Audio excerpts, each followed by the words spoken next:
अतीक अहमद का अबान खत्म हो गया।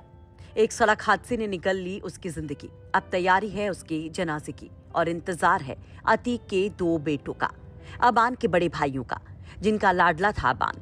अबान को कसारी मसारी कब्रिस्तान में दफनाया जाएगा, जहां कभी फूट फूट कर रोया था अबान।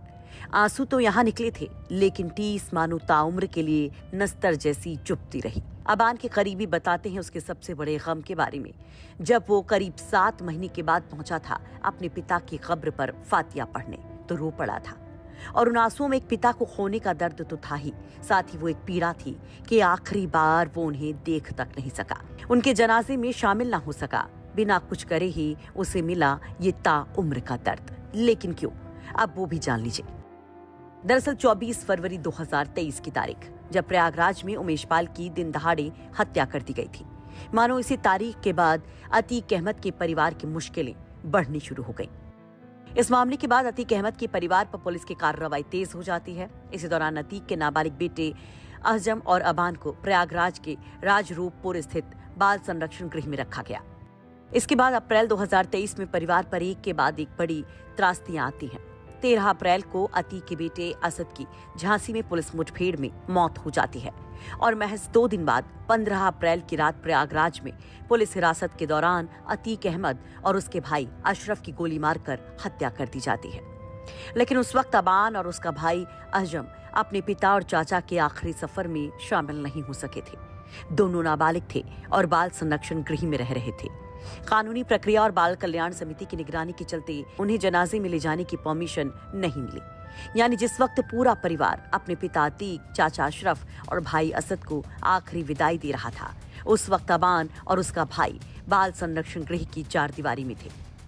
अक्टूबर 2023 को बाल कल्याण समिति के आदेश के बाद दोनों भाइयों को उनकी बुआ परवीन कुरैशी की सुपुर्दगी में सौंप दिया गया और बाल संरक्षण गृह से बाहर आने के बाद उन्होंने सबसे पहले जिस जगह का रुख किया वो था कसारी मसारी कब्रिस्तान। दोनों भाई अपने पिता अतीक अहमद, चाचा अशरफ और भाई असद की कब्र पर पहुंचे, जिनके जनाजे में शामिल नहीं हो पाए थे।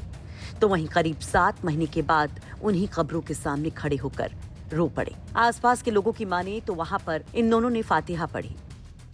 अबान इसके बाद मीडिया और सोशल लाइफ से मानो एकदम से गुमसा हो गया।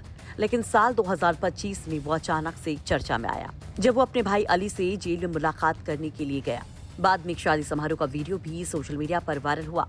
इस भड़काऊ रील की वजह से अबान के खिलाफ FIR भी दर्ज करने की बात सामने आई।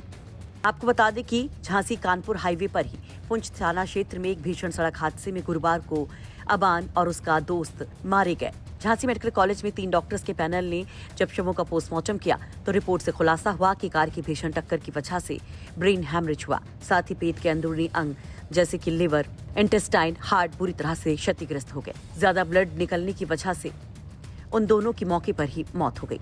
पुलिसिया कार्रवाई के बाद शव को परिजनों को सौंपा गया और शुक्रवार की सुबह इनका शव प्रयागराज पहुंचा। शव को फिलहाल हटवा में चाची के घर पर रखा गया है और आज कसारी मसारी कब्रिस्तान में दफनाने और सुपुर्दे खाक की क्रिया पूरी होगी। अपने पिता अतीक अहमद, चाचा अशरफ और बड़े भाई असद के बगल में दफन हो जाएगा अबान भी।